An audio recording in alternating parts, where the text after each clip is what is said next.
শাকগুলো ধুয়ে কেটে রেখেছি। এখানে সিম, আলু আর বেগুন আছে, এখানে মটরশুঁটি আছে, আর একটু আদা কুড়িয়ে রেখেছি। মশলাটা ভেজে নেব। জিরে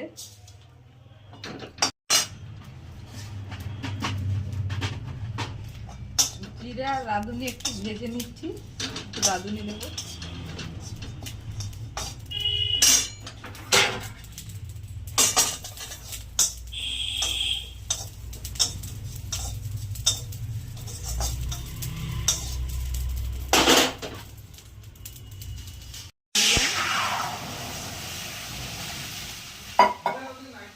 এবার সবজিগুলো সিদ্ধ করতে দেবো।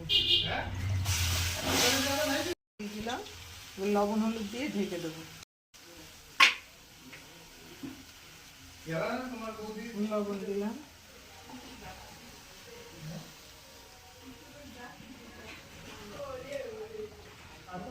হলুদ দিলাম, এবার ঢাকা দিয়ে দেবো একটু।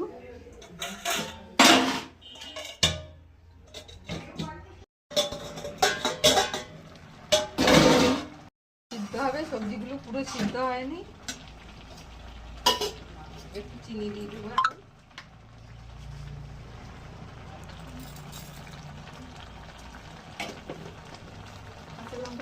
দিয়েছি, এর মধ্যে সিদ্ধ হয়ে গেছে, এবার নামিয়ে নেব। দিলাম, দিলাম,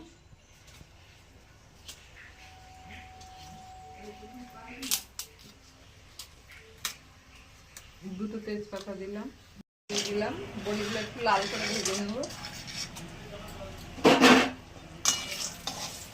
একটু রাঁধুনি দিলাম, একটু আদা দিলাম, মটরশুঁটি দিলাম অল্প করে।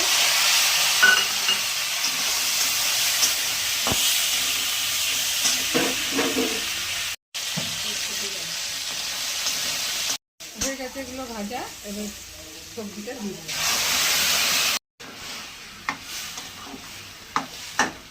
একটু ফুটাতে হবে।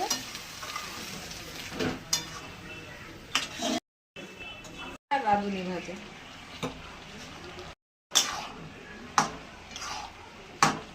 শাকের ঘন্ট এবার নামিয়ে দিয়েছি। খুব ভালো করে সিদ্ধ করে নিয়েছি, ঘেটে গেছে।